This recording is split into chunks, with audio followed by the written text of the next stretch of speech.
நம்முடைய இரட்சகராகிய இயேசுவின் நாமத்தில் உங்கள் யாவருக்கும் என் அன்பின் வாழ்த்துக்கள். நான் உங்களை தேற்றுவேன்.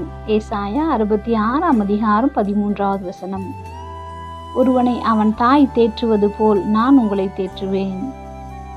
சிறு வயதிலிருந்து இன்று வரை தாயின் இடத்தையும் அவர்கள் நம்மை தேற்றுவதையும் உலகத்தில் யாரும் அதற்கு நிகரல்ல. நம்முடைய இருதயம் தேற்றப்படுவதையே விரும்புகின்றோம். உணர்வுகளுக்கு மதிப்பளிக்கப்படாத போது, மனமுடைந்து தெளிவற்ற சூழ்நிலையில் தனித்து முடிவெடுக்க முடியாத போது, சரி செய்ய முடியாததை எப்படி மீண்டும் சரி செய்யலாம் என்று திரும்ப திரும்ப ஓடிக்கொண்டிருக்கும் நினைவுகளிலிருந்து விடுபட, தேற்றப்பட யாரையாவது தேடுவோம், நாடுவோம். தேவனுடைய வார்த்தைக்கு ஆதாமும் ஏவாளும் செவி கொடுக்காமல் புசிக்க வேண்டாம் என்று விலக்கின கனியை புசித்தபடியினாலே பூமி சபிக்கப்பட்டது.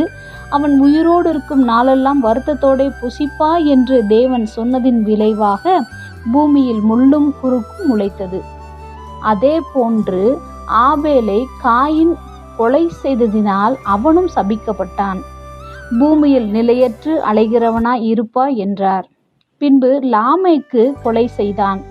இப்படி பாவமும் சாபமும் சந்ததி சந்ததியாக தொடர்ந்து வந்தபோது, லாமேக்கு ஒரு குமாரனை பெற்று, கர்த்தர் சபித்த இந்த பூமியிலே நமக்கு உண்டான வேலையிலும் நம்முடைய கைகளின் பிரயாசத்திலும் இவன் நம்மை தேற்றுவான் என்று சொல்லி அவனுக்கு நோவா என்று பெயரிட்டான். தேவன் இந்த உலகத்தை படைத்த போது நம்மேல் ஒரு பெரிய திட்டத்தையும் நல்ல நோக்கத்தையும் வைத்திருந்தார். அவைகளை மனிதர்கள் கெடுத்து போட்டனர். அவ்வளவு ஜனங்களின் நடுவில் நோவாவுக்கு கர்த்தருடைய கண்களில் கிருபை கிடைத்தது. ஜல பிரளயத்தால் உலகத்தை அழித்தார். நோவாவின் குடும்பம் மாத்திரம் காக்கப்பட்டது. அன்று நோவா, இன்று கிறிஸ்துவின் வாக்குத்தத்தங்கள் நம்மை தேற்றுகிறது. நம் இருதயங்கள் தேற்றப்பட்டு அவருடைய அன்பினால் இணைக்கப்பட்டு நல்ல வார்த்தையினாலும் நன்மைகளையும் செய்து நம்மை ஸ்திரப்படுத்துகிறார். நம்முடைய சாபமெல்லாம் ஆசீர்வாதமாக மாற்றப்பட்டது.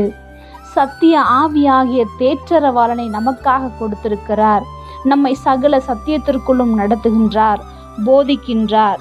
இவரை போல் தேற்றுவதற்கு இந்த உலகத்தில் வாழும் ஒவ்வொரு நாளும் தாய்க்கு பின்பும் தாராளமாக தேற்றுபவர் நம்முடைய கர்த்தராகிய இயேசு கிறிஸ்து மாத்திரமே. ஜெபம். அன்பின் பரம தகப்பனே, எப்பொழுதும் எங்களோடு கூட இருக்கிறவராகவே இருக்கிறவரே, நான் உங்களை தேற்றுவேன் என்ற உம்முடைய வார்த்தைக்காக நன்றி செலுத்துகிறோம். இயேசுவின் நாமத்தில் பிதாவே, ஆமென்.